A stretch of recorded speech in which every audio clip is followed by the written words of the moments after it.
Thank you for joining Wars of the Roses.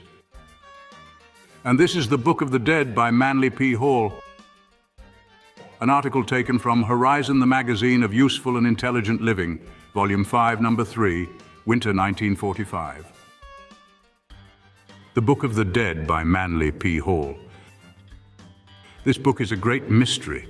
Let it never be learned by any stranger. Let no man or woman ever utter the words thereof. Let no eye behold it. Let no ear hear it. Thou shalt not put it into the mouth of the multitude, but only into thine, and into that of the friend of thine hearth. Suffer no one of the common folk to see it.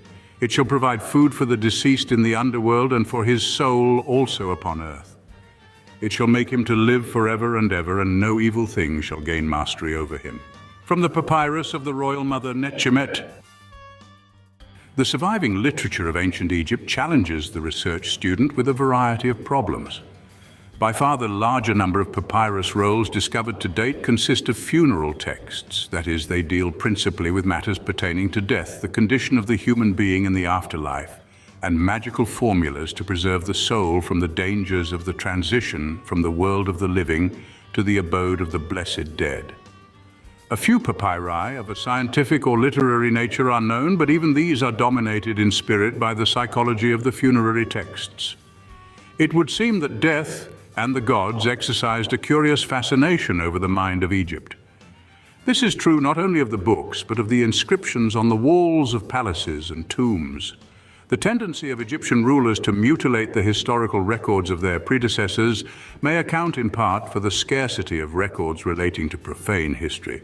The Book of the Dead is a singularly unfortunate modern selection of a title to cover the principal nucleus of Egyptian literary remains.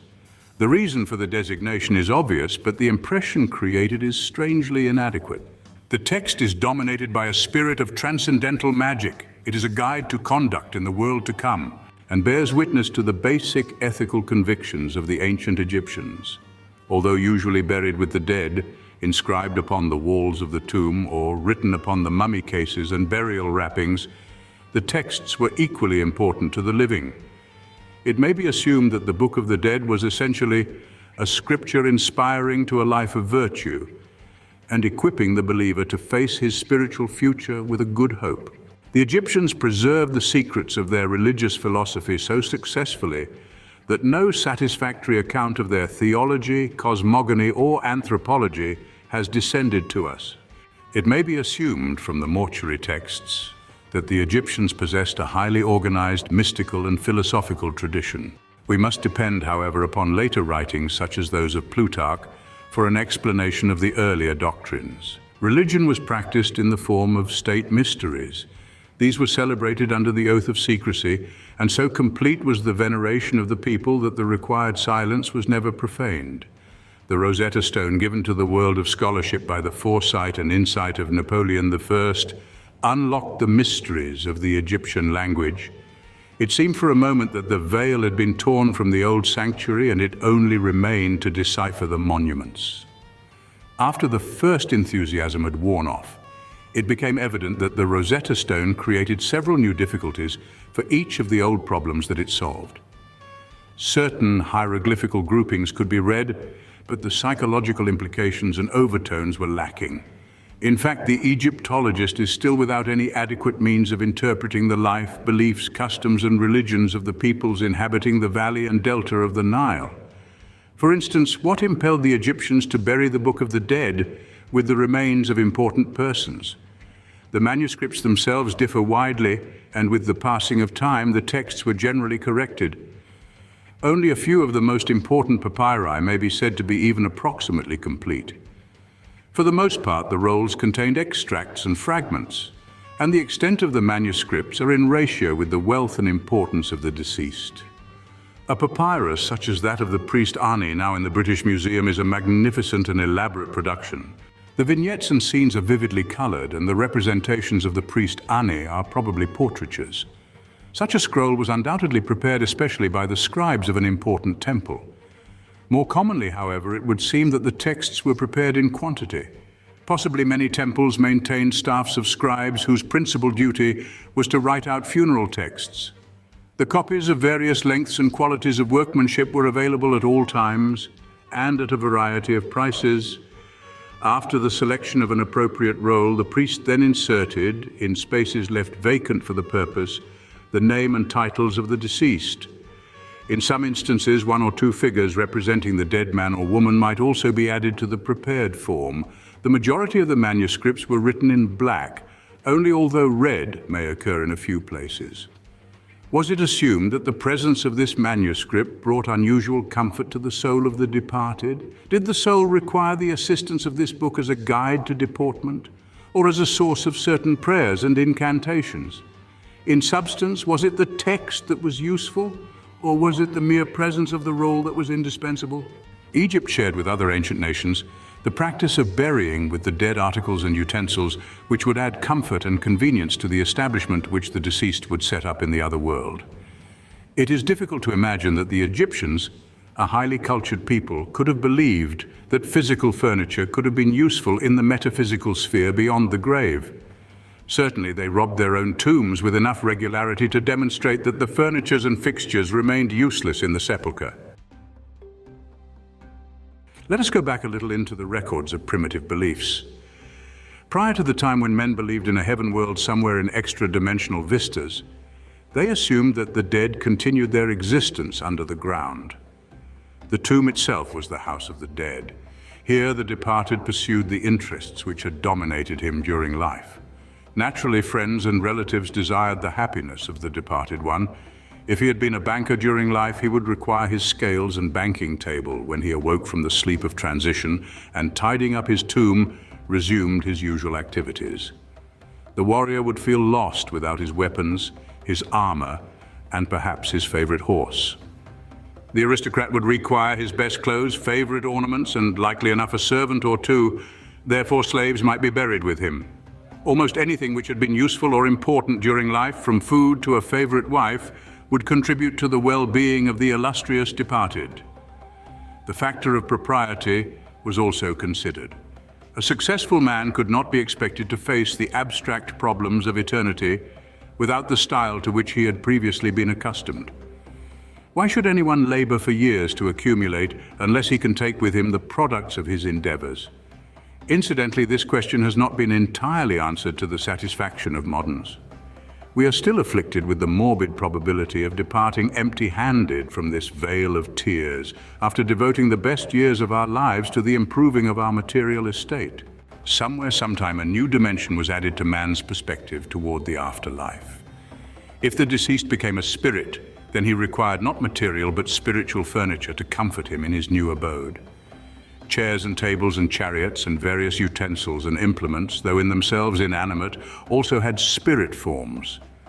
These could be released by a symbolical method of killing the object. When a primitive American Indian of the Southwest died, his favorite bowl might be placed beside him in the grave, but first, a round piece was knocked out of the bottom of the bowl so that it was no longer serviceable for any material use. In this way it was killed. Its spirit was released to go with its owner into the ghost world. One of the reasons why so many trinkets and remains found in ancient graves are mutilated is because they were killed. This is an important phase of primitive magic. It is impossible to dogmatize at this late date about the motives and circumstances which led ultimately to the discontinuance of the early custom of burying the belongings of the dead in the tomb of their recent owner.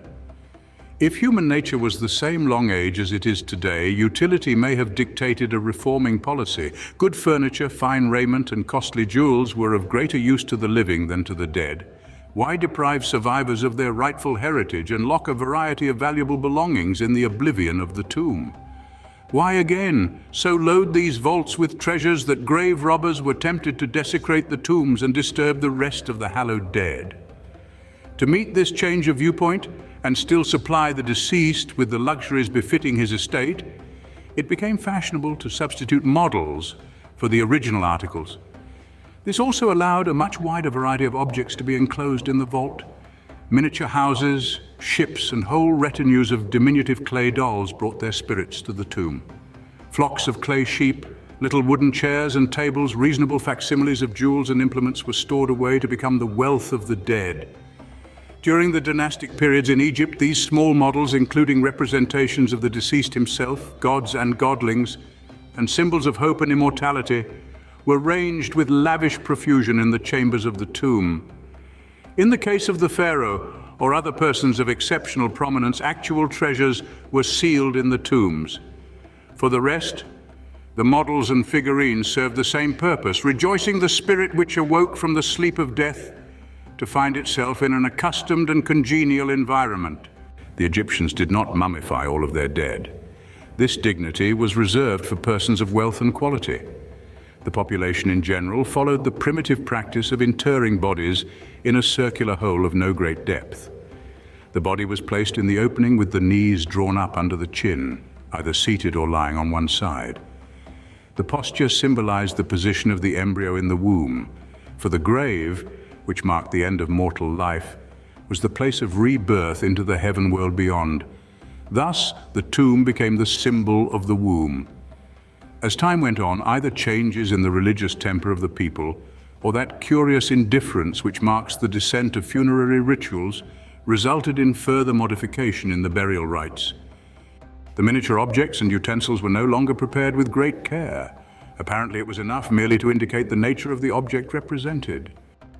The soul of the deceased found comfort not in the small models but in their spirits, and it was not necessary to devote much time to the little objects themselves. Apparently, a crude chair had just as good a spirit as a finely molded replica. It was only the power of the chair itself that survived.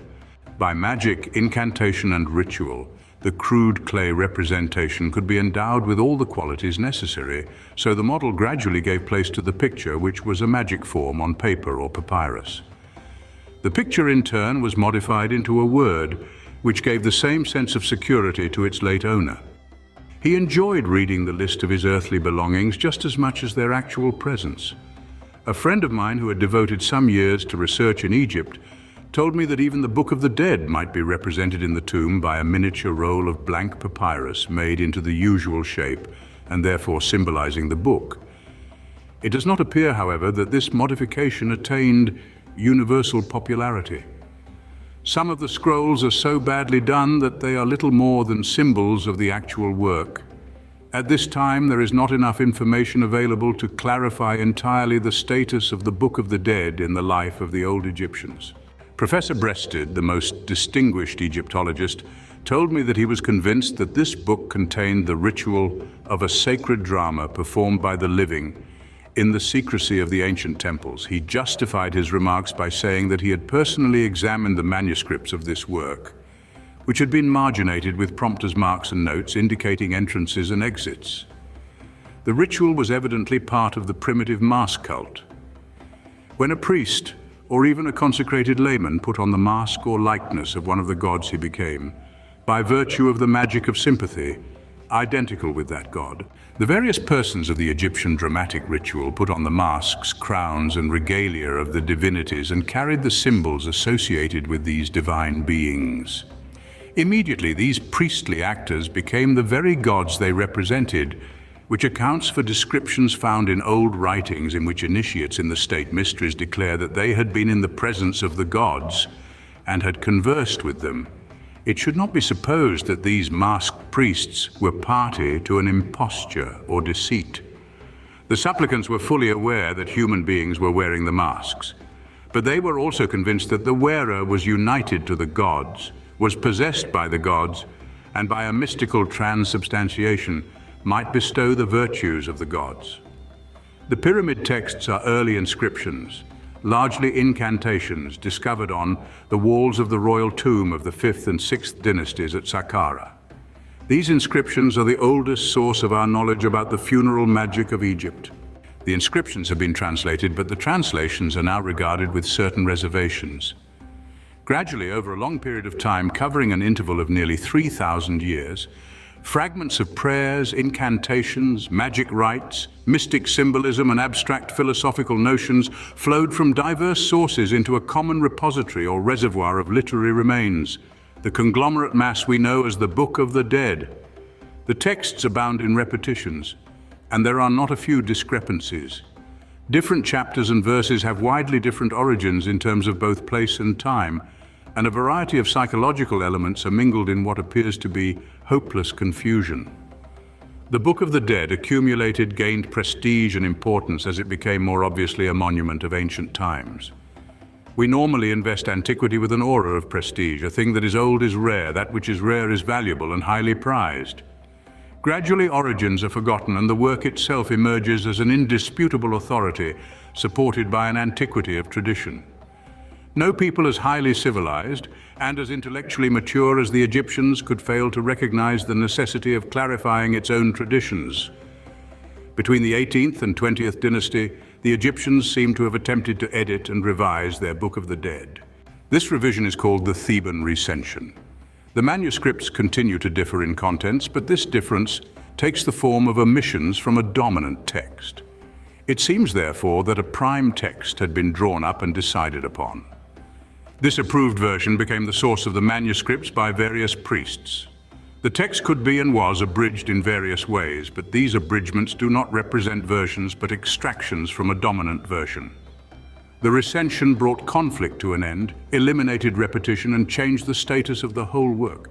It was no longer a basket of fragments. It was now a book with the required elements of a scriptural writing, form, uniformity, and conformity. In the Saite period, the Book of the Dead consisted of 165 chapters or sections. It is not yet certain that this collection represented the entire work, and no texts exist in which all the sections appear in a single manuscript. It is necessary here to diverge slightly in order to understand the religious convictions of the Egyptians. Without this understanding, the peculiar structure of the Book of the Dead is virtually incomprehensible. Egypt emerged into the historical period as a nation made up of previously independent tribes and provinces. These original divisions, though bound into an empire, retained their internal individuality and independence. This independence endured to the time of the conquest by the Romans. Each of the ancient provinces had its own pantheon of gods and priesthoods to administer the rituals and ceremonies. The 42 provinces are called nomes, and each had a patron deity. It was a peculiar system, for the supreme god of one province was a subordinate divinity in other provinces. Sometimes, through marriage or conquest, divinities enlarged their spheres of influence, as in the case of Ra and Osiris, whose increasing popularity was due to the enlarged sphere of influence gained by their votaries. Figure 1. The psychostasia. The priestess Ta-er-Pet enters into the presence of the great god Osiris and the 42 jurors to make the recitation of the 42 negative articles of the Confession of Faith. She is weighed in the balance and found true. She adores the great god in the hall of the twin truths and is sanctified unto him as a soul in Osiris. Figure 2, a leaf of text with vignettes. The upper frieze that extends throughout most of the papyrus is a panorama of a funerary ritual depicting priests, gods, mourners, representations of the mummy of the deceased, and symbols and implements relating to the Egyptian religion. Figure 3. Another section of the papyrus, or Ta-er-Pet. The frieze continues along the top, depicting mythological monsters, spirits, and genii. There is a door beyond which are the ships which carry souls across the waters, that divide the living from the dead. The vignette at the left includes scenes from the entombment, and the gods in the drawing at the right are Horus and Thoth, guarding the gates of the four winds. Figure 4. Reverse of papyrus showing panel or magical charms. This unique inscription consists of the substitution of drawn figures for actual objects usually buried in the tomb for magical purposes. The various designs are accompanied with descriptive symbols. Apparently, it was intended that this writing should protect the soul of the deceased in the other world, supplying the weapons necessary to combat the demons and placate the guardians of the various spheres. No other tablet of this kind is known to exist. Actually, therefore, Egypt never had a unified religion, and the faith cannot be reduced to any basic pattern. There were many supreme gods, one for each nome, and the theologies were as numerous as the districts. In matters of cosmogony, there was so much confusion that while certain general beliefs were widely held, there was infinite diversity in all detailed particulars. It does not appear that the Egyptians ever attempted to formalize their faith. The only way that the conflict can be circumvented is to select a dominant religious group and assume that this is representative of the entire. This is satisfactory in general, but is not susceptible of examination in detail. For instance, it has never been settled satisfactorily as to whether Egypt followed a monotheistic or pantheistic faith.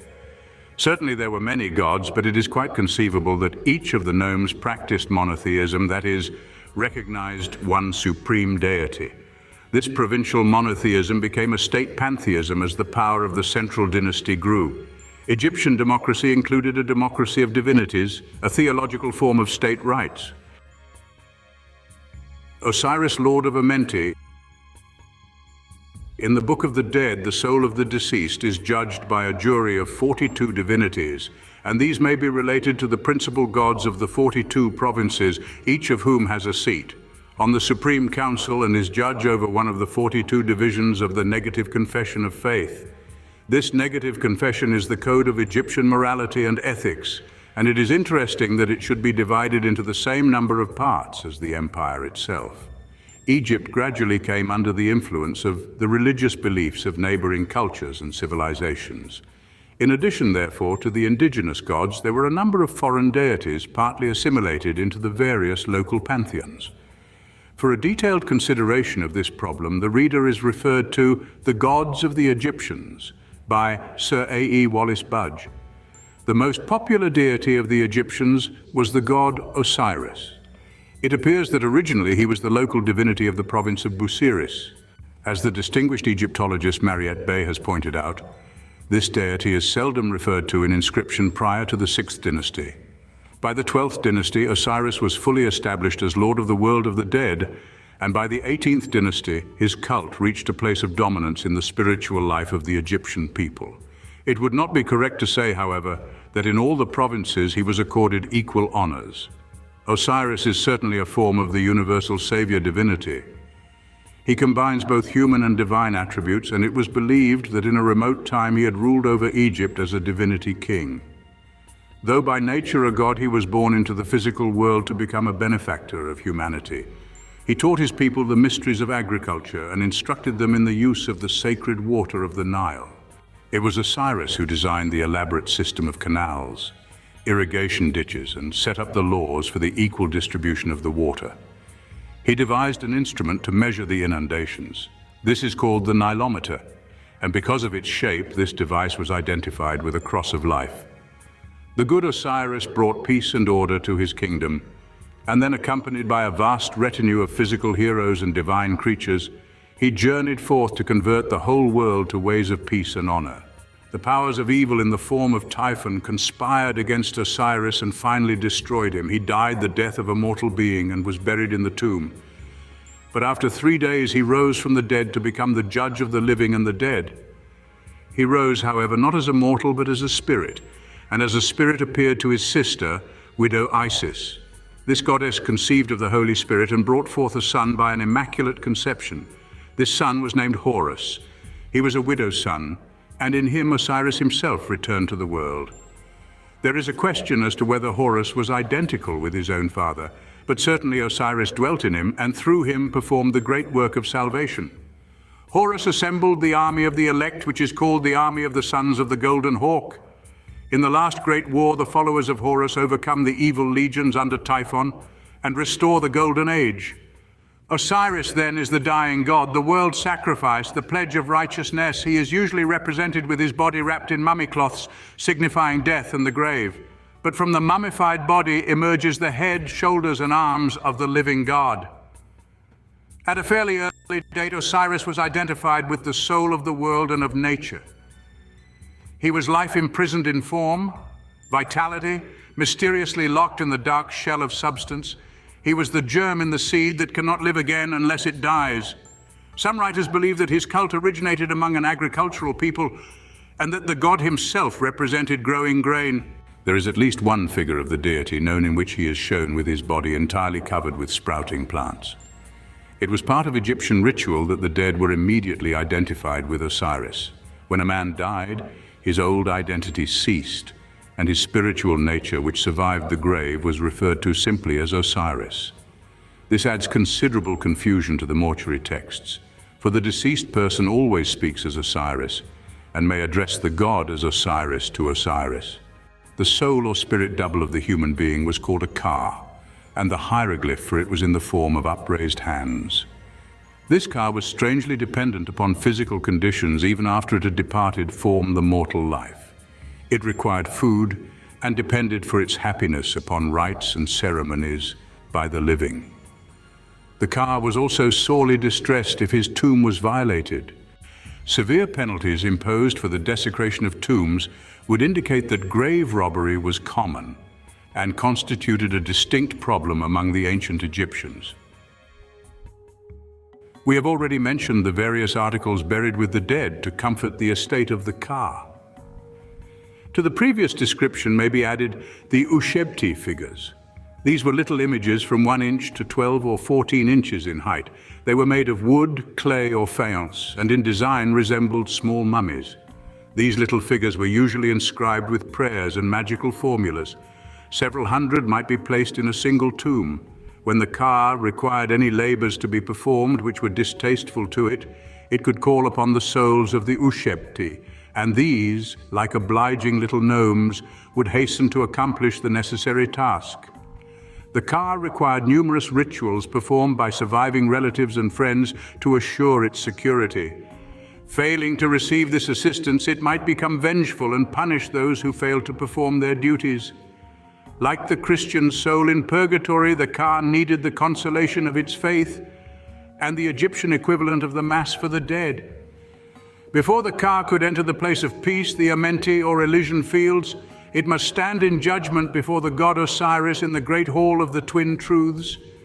Here the Lord of Alu, seated upon a throne and surrounded by attendant divinities and the jurors, listened to the negative confession which was spoken by the heart of Osiris the deceased. If the soul was justified by its own works, it might then proceed into the green pastures watered by the celestial Nile. Here, according to the older version, the soul dwelt in eternal tranquility as one of the blessed Osiris dead. The occupations of the soul were similar to its earthly activities, but there was no longer any pain or disappointment or suffering. If the soul failed in the last judgment, its fate was uncertain. The Egyptians did not seem to have any clear picture of the condition of so-called lost souls. Some writers are of the opinion that the unworthy were devoured by a deity with the head of a crocodile and the body of a sow. Such divinity is invariably present in the scenes representing the Last Judgment, but its actual duties are unknown. The Egyptian had no conception of tortures or punishments in the afterlife. It has been suggested that failure in the court of Osiris resulted in the second death. The Osiris dead perished again, that is, the soul died and returned to oblivion. If the second death resulted in the annihilation of the ka.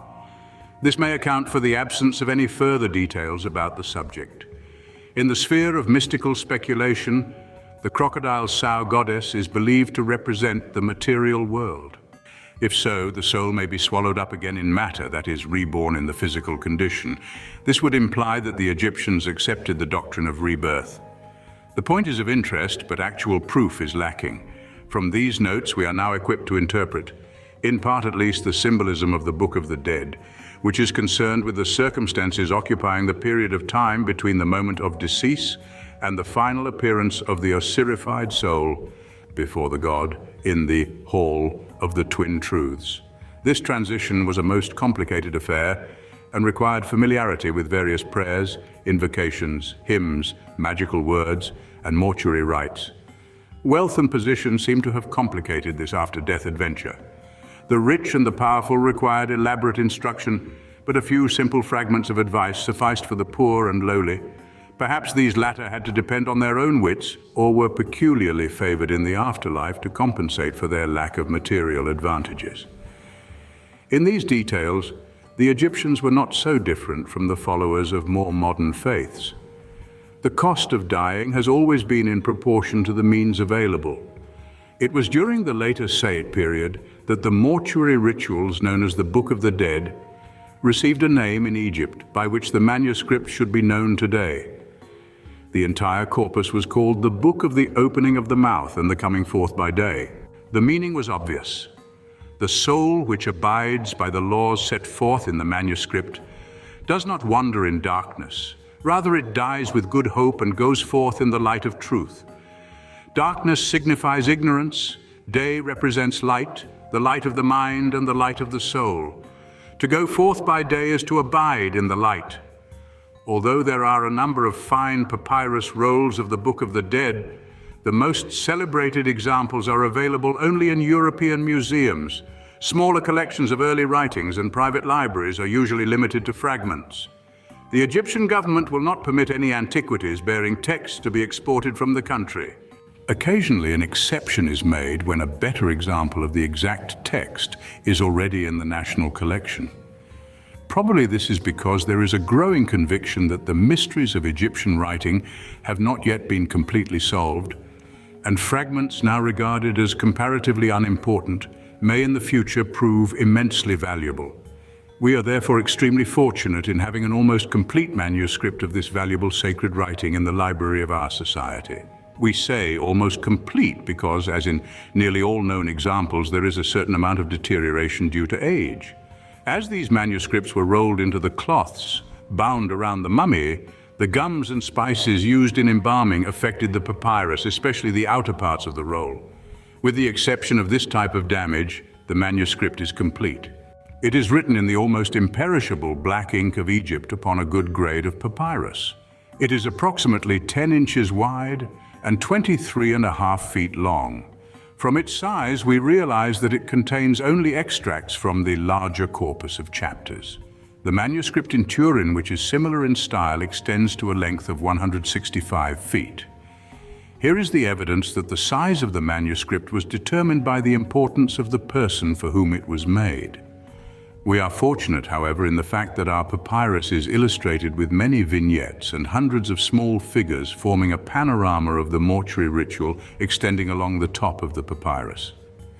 There are a few rubrications in dull brick-colored red, and the lines of the scribe's original sketches in red are still visible in the groups of larger figures. Like most Egyptian manuscripts of importance, this papyrus has passed through a number of collections. In 1909, it was in the McGregor collection and was described in part by Jean Capart in Zeitschrift für ägyptische Sprache und Altertumskunde, mit Unterstützung der Deutschen Morgenländischen Gesellschaft Leipzig, 1908 and 1909, pages 14 through 21. On June 26, 1922, it was part of the McGregor collection at the auction galleries of Sotheby and Company, London, possibly the world's most celebrated dispenser of rare books. At the Sotheby sale, it was acquired by William Permain to become part of the collection of William Randolph Hearst. When Mr. Hearst disposed of a large part of his collection of antiquities in New York 3 years ago, the papyrus was purchased by Mr. Ernest Dawson, from whom we secured it almost immediately. In its present form, the papyrus has been divided into 9 sections. These sections have been mounted to add strength and are enclosed in rectangular glass frames. This papyrus differs from all other known examples in one important particular. On the reverse of one of the sections is a panel of writing and figures comprising 74 amulets arranged in columns. This list of amulets presents an interesting problem which we will discuss later in this article. Our papyrus was written about 600 BC and was prepared for a priestess named Ta-er-pet. Unfortunately, we will probably never know anything about this venerable woman, except that she died in the consolation of her faith and enjoyed the benefit of a rather nice manuscript to direct her wanderings on the threshold of the future life. She was evidently a person of consequence, for her portrait appears in the manuscript, and there does not seem to be any evidence of the crowding and overlapping of figures or inscriptions, which occurs in manuscripts commercially prepared in advance. It seems that the papyrus was prepared especially for her. The writing is excellent in quality, the drawing shows spirit, and we may assume that the scribe was a man of importance, and the circumstances justified a work of quality. It is appropriate that this papyrus should have a name so that it can be included among works of its kind with a proper identity. Usually these old writings derive their name first from some important person associated with their discovery or translation.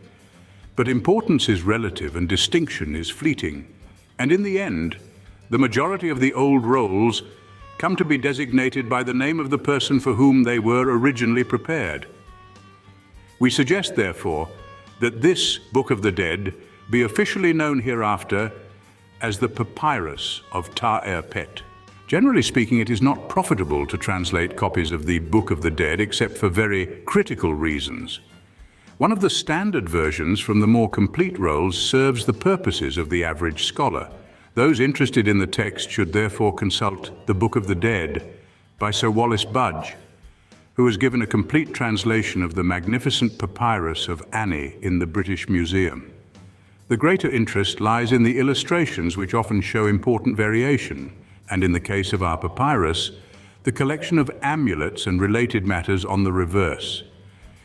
With this article, we are reproducing 3 sections from the Papyrus of T-pet, sections 4, 6, and 7, according to the present division. We are also reproducing the important panel of amulets from the reverse, as this panel is not readily available to students of Egyptology. The most dramatic and best-known illustrations in the Book of the Dead is that which represents the psychostasia, see Figure 1. Here is represented the weighing of the conscience, the last judgment. The setting is the Hall of the Twin Truths, bordered at the extreme ends by the 2 columns which uphold the elaborate canopy of the roof. In the upper part of the central scene are the 42 jurors, each with an appropriate mask or symbol. The soul of the Lady T-pet kneels before the jurors at the right of the second row. Between her and the gods is an altar of offerings. The persons of the drama in the large central scene, in order from left to right, are as follows. The first figure is the goddess Mart. Her name is the Egyptian word for truth, and also the word for ostrich plume. She is the goddess of justice and law and wears the hieroglyphic of the plume as her crown adornment. In most instances, Mart is pictured with a bandage over her eyes. This symbolism has extended to modern times. It is customary to represent justice as blindfolded to indicate that the law cannot be influenced by external appearances. In our manuscript, Mart is figured without an eye to convey the same meaning. The second figure is that of the priestess, T-pet, wearing a linen skirt, and with her arms raised in the form of the hieroglyphic of the Ka, the soul. Here we have an instance of a human figure in the posture of a symbol, which in turn is the form of a glyph. The posture tells us that this is the soul of T-pet. She has become Osiris, and her Ka is entering the Hall of Judgment. Upon a high altar, possibly intended to be a hieroglyphic of a tomb, sits the old monster, the crocodile sow, believed to represent the power of evil, the devil's advocate, she who awaits to devour the unrighteous. The form of this deity differs somewhat in various manuscripts, but always a composite creature is suggested. Earlier Egyptologists believed this monster to be a form of Typhon, whose plots in ancient times brought about the death of the good Osiris. The eater of the dead, the goddess Amulet, is described in the papyrus of Hu-Nefer as composed of 3 creatures. The forepart of her body is a crocodile, the hind part a hippopotamus, and the middle part a lion. Thus it appears that the devourer differs in detail of design according to the fancy of the artist and the period of the writing. The fourth figure represents T-pet bowing to the god Thoth. There is a red underdrawing here indicating that the artist had originally intended to represent the priestess with a full skirt. Does this mean he considered the possibility of depicting the priestess in male attire because she was now Osiris? Or does it suggest that the manuscript was originally intended for another person? I'm inclined to the former notion because similar red underdrawing is present in a number of neutral scenes. The fifth figure is that of the god Thoth, wearing the crown of the north adorned with ram's horns.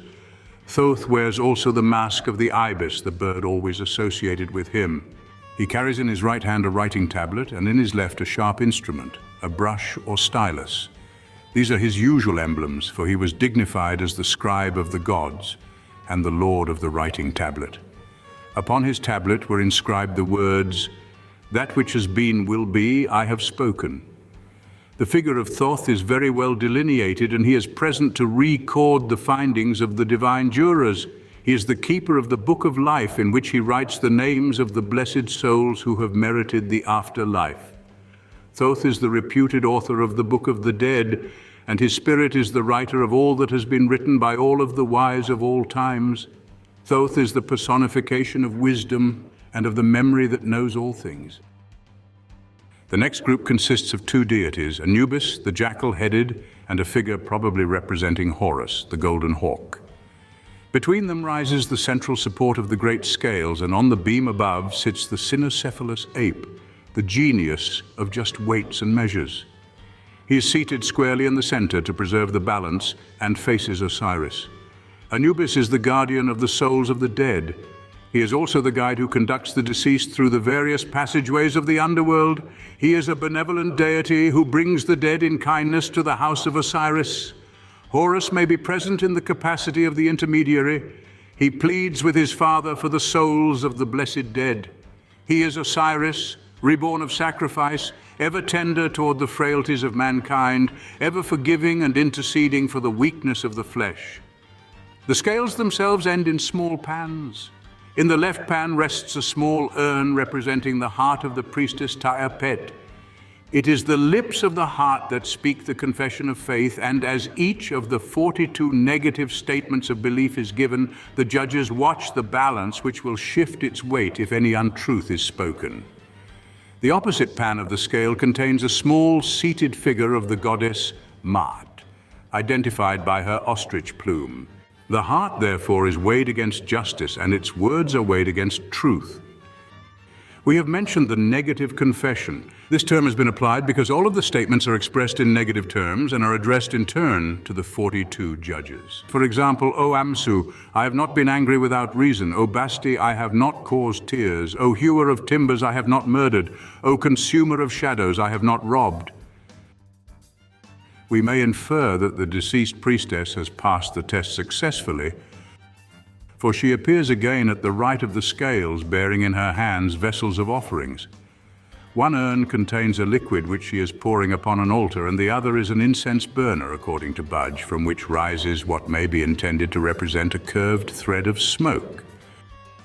To the right of the small altar is a larger table piled high with offerings of food and flowers. Obviously, these are spirit gifts. In some manuscripts, 4 images representing the sons of Horus stand amidst the offerings. The 4 circles in our version may have the same meaning. Facing the altar and seated upon a throne is the god Osiris, lord of the plains of Alu. He wears the white crown of Upper Egypt ornamented with ostrich plumes, and the crown is adorned with the curled horns of the ram.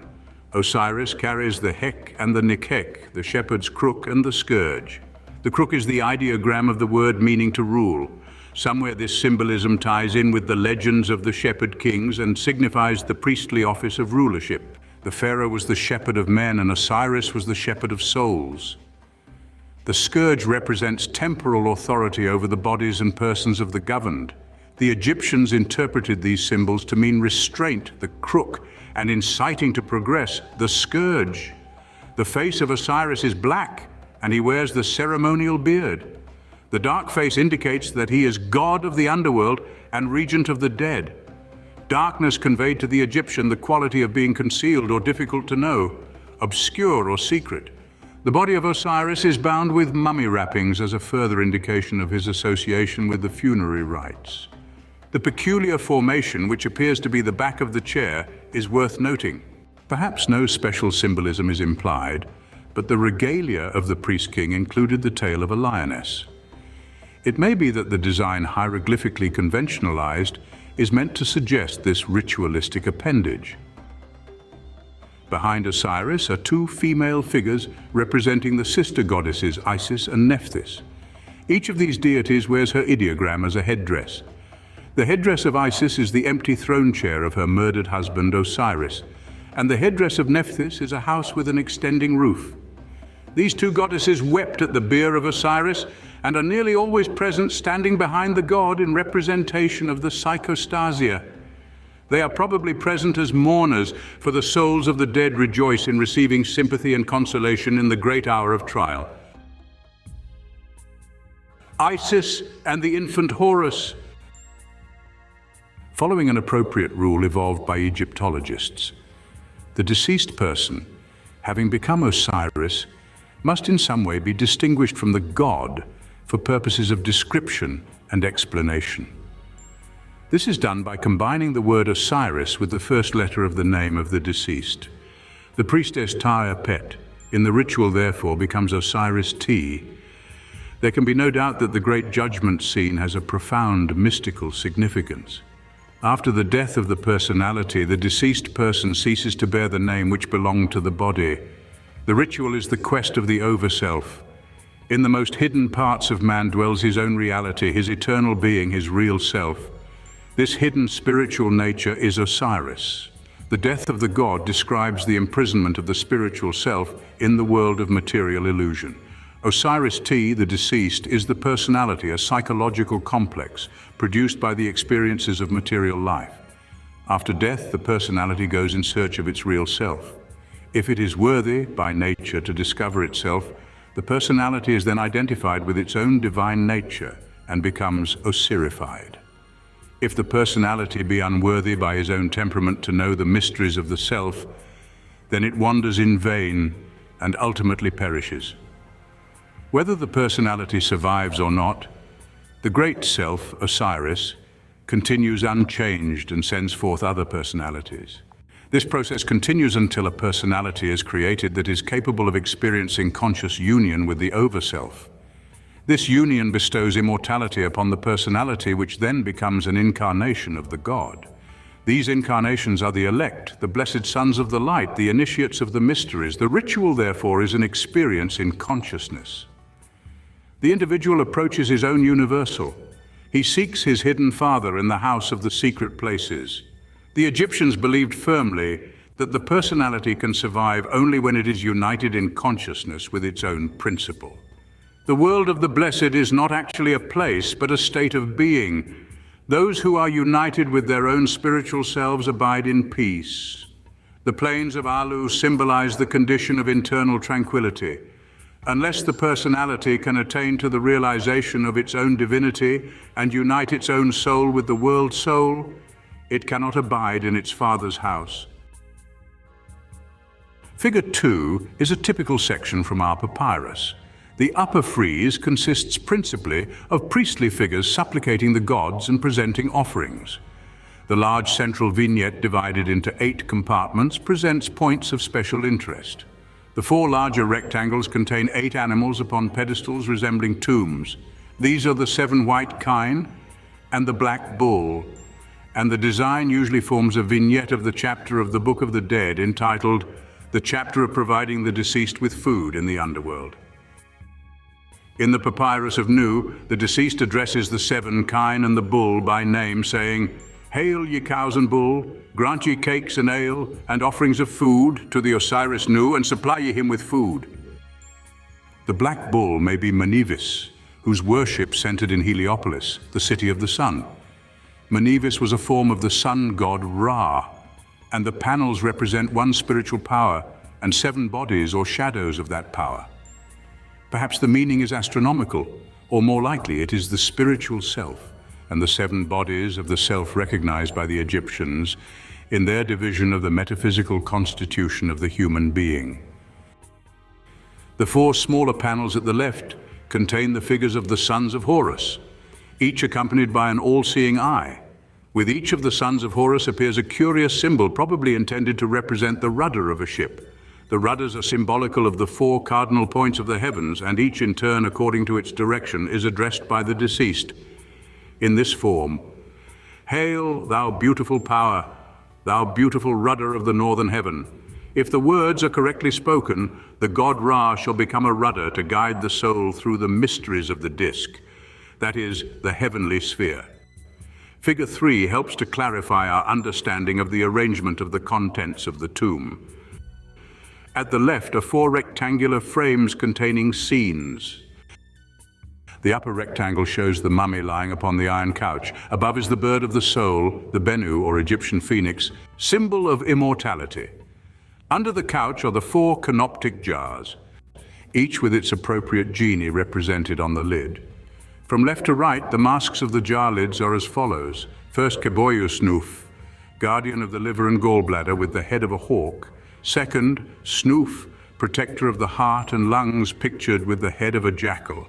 Hapi, custodian of the small intestines, depicted with the head of a cynocephalous ape, and fourth, Amset, into whose keeping was entrusted the stomach and the large intestines. He is represented with the head of a man.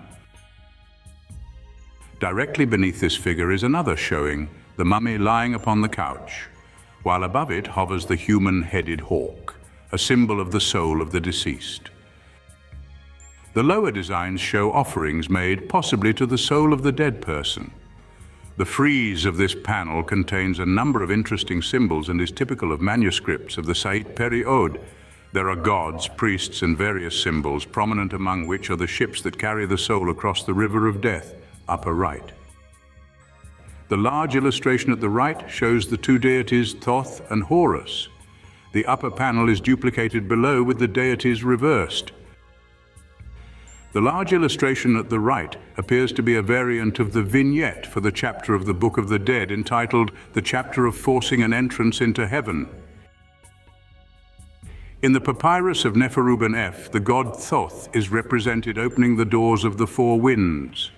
In our manuscript, Thoth and Horus perform this task. The doors are referred to as the four entrances into heaven. This leaf shows clearly the deterioration due to decomposition of the papyrus.